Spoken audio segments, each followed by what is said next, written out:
Brace the rudders! Raise the sails! Raise the sails! Captain, an unidentified ship is approaching. Over. Roger.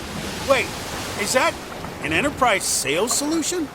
Reach sales professionals, not professional sailors. With LinkedIn ads, you can target the right people by industry, job title, and more. We'll even give you a $100 credit on your next campaign. Get started today at linkedin.com/results. Terms and conditions apply. The First Lady of New York Radio, Joan Hamburg. Entertaining and informative. Talk Radio 77 WABC. Welcome, everyone, and I want to share a play that I saw recently. And one of the most, well, can we use the word heartbreaking, emotional, real, something special on Broadway, the new Tom Stoppard play. And it's called Leopoldstadt, and I learned that was the name of a Jewish quarter in Vienna where this play took place. And you meet in the beginning of the play, which I think is 1899, Aaron Neal, who plays Ernst, who is a Christian, married to Wilma. And Aaron, I want to make sure I pronounce her name right. You do. Her last name. You do. Thank you. Yeah, you've got that perfectly right. In fact, you've got pronunciations that it took us 3 weeks in rehearsals to align on. So your instincts are very good. So I'm really glad. But tell me a little bit about this play. We walked out of the play so moved that, you know how usually you're yakking or talking when you're out play, you're running, grabbing a cab. We couldn't do that. We felt we had to go and sit down somewhere, again, having just gotten up, and we had to digest the impact, especially at this time in our own history. Right. It's like Stoppard, for his own emotional well-being, I'm sure the play was incredibly important to him in many different ways. But for everyone in an audience with what we're going through in this country, the diversity, the sometimes turning our eyes away from the reality of what's happening. So I'm curious, as an actor and your character too, and we follow you and your family through unbelievably good times, a total assimilation for this population, to extraordinarily difficult, horrendous times that are part of history. So tell me where this happened to you, when you were called for the part, or your agent or something. How did it happen? Well, in my personal journey through it is interesting, because I saw it announced and I thought, well, Tom Stoppard play, Leopoldstadt, it's about the experience of being a Jew in Vienna. Well, I'd love to go and see that. I'll obviously never be in it because I'm not Jewish, and I'm a person of color. And then the call came to audition. I was a little bit bewildered. And of course, Tom being Tom, he has approached this incredible story with as many perspectives on the stage as possible. And one of them is a character who is a Protestant doctor, who is a friend of Freud's, because all of these people are sort of bubbling around in the milieu of Viennese society. And he marries into the family. He marries in to one of the two families we focus on. And so the first scene you open on is this sort of mixture of religious and cultural influences. It's a family primarily of Jews. One of them has converted to Christianity, so they have a Christmas tree. There's a doctor who's married in. And it strikes me that it's very typically Tom to include almost every perspective he possibly can on an issue through the very many characters on stage. So for me, it was kind of an unexpected joy to be cast in it, because I thought the play was magnificent when I read it, and that it has a space for me, who is not a Jew, is kind of personally thrilling. And I think Tom, to be fair, is making the point that the story of the Jews in the 20th century is humanity's story, not just the Jews' story. And the idea that the unspeakable tragedy of the Holocaust was something for Jews to talk about is, to me, obscene. I mean, it seems like the architects of that tragedy were all Gentiles, and therefore it is our reckoning and our shame. I feel, anyway. Right. And to see this family at the end of 1899, and there's this incredible Christmas tree in the midst of this Jewish family. In fact, life must be so confusing to these little Jewish children that one of the children in the beginning of the play actually puts like the Star of David or a Jewish symbol on the top of the tree. And it's quite, go ahead. I was just saying, it's quite gloriously funny. And we negotiate that every night, where the audience sit down to watch what they feel, what they have been told is, in air quotes, Tom Stoppard's Holocaust play. So they sit down with a very sort of serious expectation, and they open on exactly on the scene as you described, this sort of crazy mixed family Christmas that will be familiar to so many of us who had different cultural and religious influences. And the poor children are incredibly confused. And like you say, one of them puts a Star of David on the top of the Christmas tree. And you can feel the audience from the stage. You can feel the audience, their relief at their permission to laugh, that this journey is going to be funny and full of life and enjoyable, that the family are going to be enjoyable to watch. And I'm always moved by the fact that we often meet these people at the end. In our culture and in our literature, we see people with shaved heads and striped pajamas, and it seems to me to rob them of an essence of their humanity. And Tom is determined to show you the life before, so as you can acutely feel the loss. So you are going to spend 20 minutes in this sort of riotous, witty, crazy, funny family Christmas to start with, which I think is quite a wonderful trick on his part.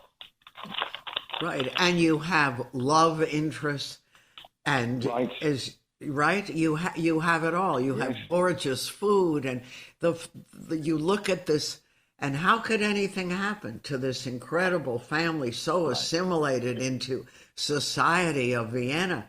Nothing is going to happen to them, but history doesn't lie.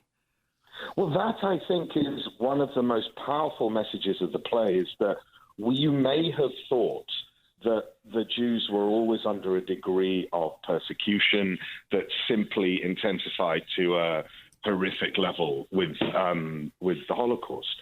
But, one of Tom's discoveries, or at least one of his facts that he wants to present, is just how wildly integrated and successful the Jewish community in Vienna were. And the character of Hermann Merz is he's very keen to articulate this point. We're only 1 in 10, but we're the doctors and the educators and the lawyers. What does he say? Is that lovely line? He said, my grandfather wore a kaftan. My father wore a top hat to the opera, and I have the singers to dinner. We write the music. We pay for the tuition.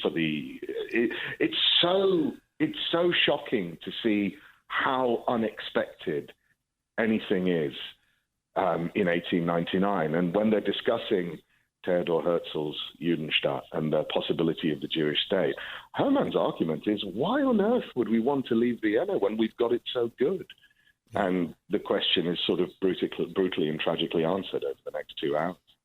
Right. And it makes you think, even if you are one of the few who are unaware of what's going on, right, that this happened and this is happening.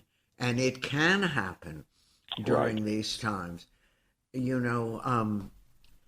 was in Germany with some friends not that long ago, and there were, at that particular time, there were uprisings and all kinds of things going on. And we all looked, we said, how could that possibly be again? Right. But our world is very complicated, and it is, which is why this play is so important, not only for the actors, as you point out, how this has touched you and moved you in so many ways, but for Tom Stoppard, who also had to come to deal with his Jewishness and the fate of his family. His grandparents all were killed in the concentration camps. And Tom, as it were, makes an appearance in the play. I won't spoil it for people who haven't seen it. But this is very much sparked by a journey that he undertook into his own past. And his mother, Marta, who took the name Bobby after she married an English major and escaped to England, really was keen to hide her Jewish heritage because she thought it was going to happen again. She thought there'd be pogroms in the north of England. And for Tom to do the archaeology, and by happy accident, really, by visiting of a European relative, he asked him, how Jewish were we? And Sarka, his relative, said, well, what do you mean? We were Jewish. Right. And there's a character in the play who has managed to evade a reckoning with his Jewish past, who is almost a cipher for Tom, and he's towards the end of the play brought to come to terms with what he's blocked out. This rather beautiful line. Tom was once asked, what's the key line of the play? And you'd expect him to prevaricate and talk around it. And he said straight away, oh, no, I know what it is. I know what it is. He said that the whole reason I wrote the play was this life, no one is born 8 years old. Leonard Chamberlain's life is Leo Rosenbaum's life continued, but you walk as if you cast no shadow behind you, as if you have no history. And I think that's Tom's reckoning with himself. He always used to talk about having a charmed life. And maybe there is in the play a sense of guilt or a sense of atonement that he has left it so long to reckon with his past. And I think that's what makes it very moving. It's a very vulnerable and searching examination of the role of the past in the self. And, he's probably critical of himself for leaving it so long. You can feel it in the play. Right, without question. And as we follow him and follow you, and I'm just curious, the play, I have friends who live in London, and this was a big deal. And were you surprised you were in the London edition? I've been in it. I've been lucky enough to be in it since the beginning, so pre-pandemic. And then we were closed down during the pandemic, then in the revival of that production post-pandemic and here. So I've been in every performance, which is a kind of dizzying privilege, really, to consider. But in answer to your question, the strange thing is it's Stoppard, and I keep asking myself the question, who is the equivalent playwright whose new play would be met with such anticipation? And I find it hard to come up with an answer, if I'm honest. Maybe Tony Kushner. He stands so tall over the theatrical landscape that, in a way, I wasn't surprised because it flabbergasted me when I read it. And Tom has such a pedigree, and I think that the nature of it and watching it dawn on audiences just how rawly moving it was. Because Tom is often known for his witticisms and his flights of fancy, although I think all his plays are desperately moving. But you expect a work out of the mind. I don't think people expected quite as big a work out of the heart as we had, and that response that you articulated, which is we all as company members have known this of our guests who've come to see it, which is they're all very buzzy about having a talk afterwards and maybe going for dinner. And they come out rather flabbergasted and shell-shocked and often in tears and unable to speak, really, which I'm very grateful for, because there would be nothing more obscene than addressing that subject and for it not to hit its mark. And did you know when this started Aaron, that this, when you first read it and saw it, that this was in many ways about Tom's history. And even though he says, it's not my family, but it was a family that could have been his family. Well, it's very Tom, isn't it? It's so impish that he writes himself quite sort of obviously and clearly, or at least he says there are aspects that character shares with himself, but that he writes his family so wildly differently from his own family. And I think Tom, being an intensely private person, he didn't want the play to be about, he didn't want the play to be gossip, which essentially would be, let's see what Tom thinks of his aunts and uncles. So I think to remove almost any confusion, he creates this rather glorious family. And of course, Tom is from Zlín in Czechoslovakia, and this family is in Vienna. So I think there are other things.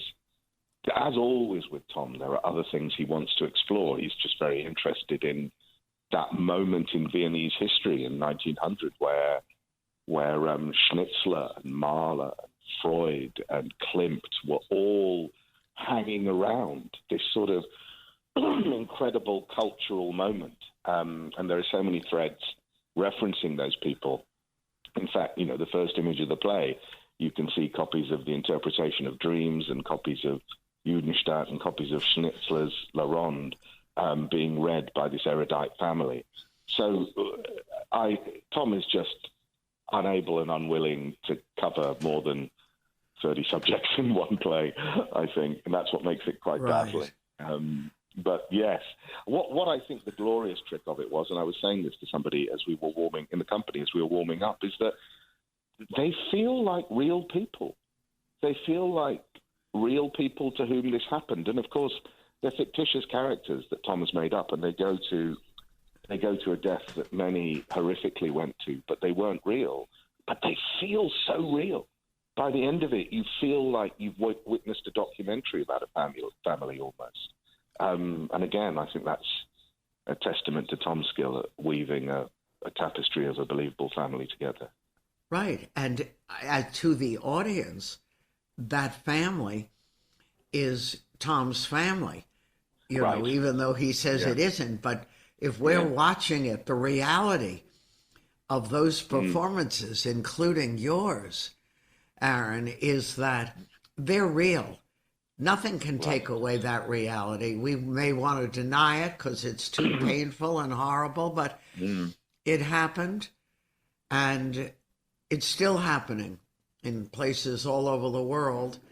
And I'm sure as an actor, it's incredibly painful too, and it probably occupies a lot of conversation here in America. Do you sense what's going on here and the diversion, the derision, the differences between various groups and various peoples, and the anger that seems to be everywhere, right? It's impossible to ignore it, and there seems to be,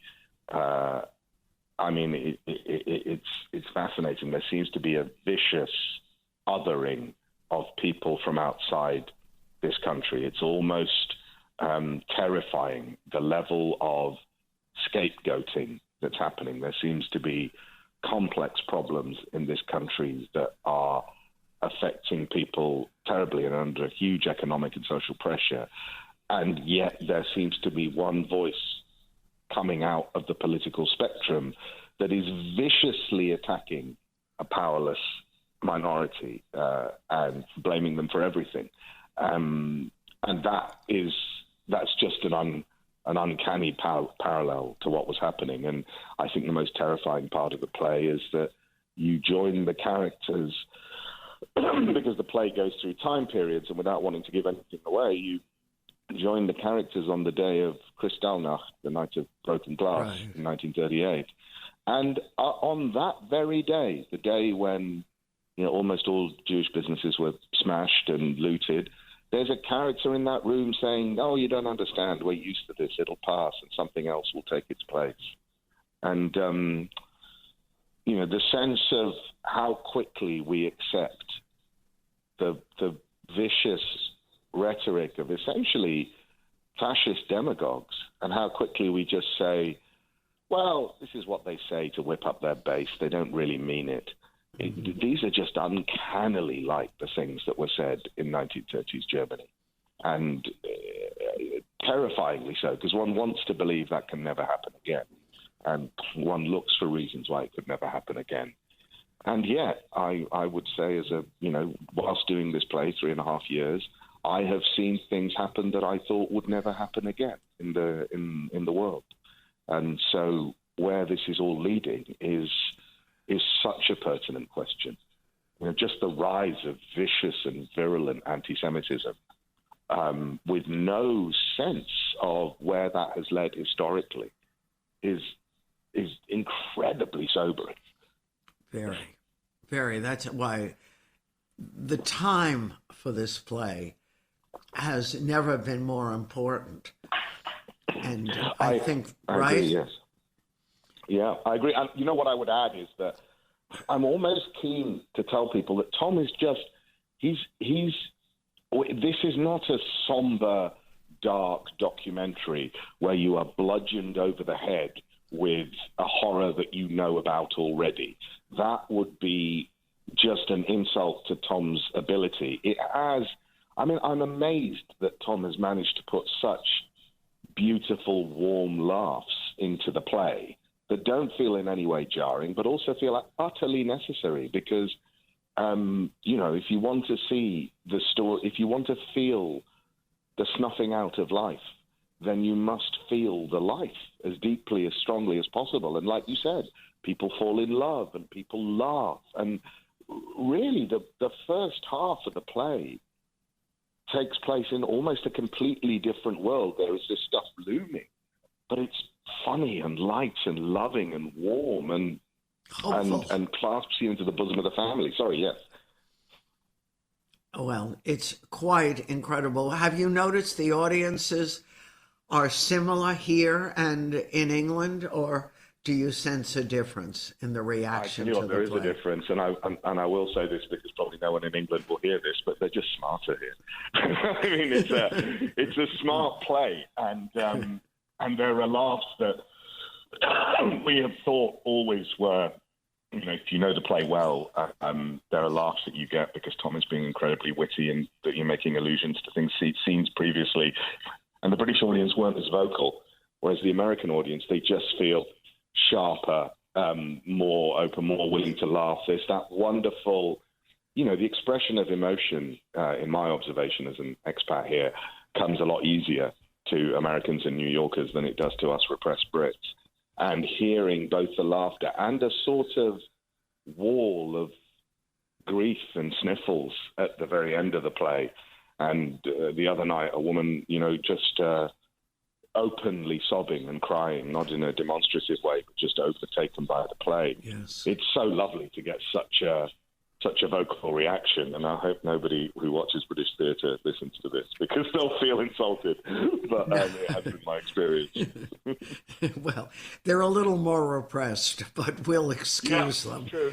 Not deny We'll it. excuse them because they're great when it comes to theater and takes chances on everything, so Right. It's special, and we appreciate it all. And thank you, Aaron Neal, a wonderful performance and an amazing play. And we've all been pronouncing the name of this play wrong. Yes, I think it's been said as, Tom's such a trickster because, it's Leopoldstadt is the district. But of course, the play isn't even set there. It's the place that they come from and they go to. Right. But the play happens in their brief journey out of Leopoldstadt, if you like, into the center of the heart of Vienna. But it is as much a state of mind as a play. It's the sort of poor Jewish quarter of Vienna that they emerged from and tragically went back to. In the end. I thank you so much. Congratulations. Thank you very much, Joan. It's a pleasure to talk to you. I appreciate it. And we'll talk to you again, I hope. I'm Joan Hamburg, and you're listening to WABC. More to come.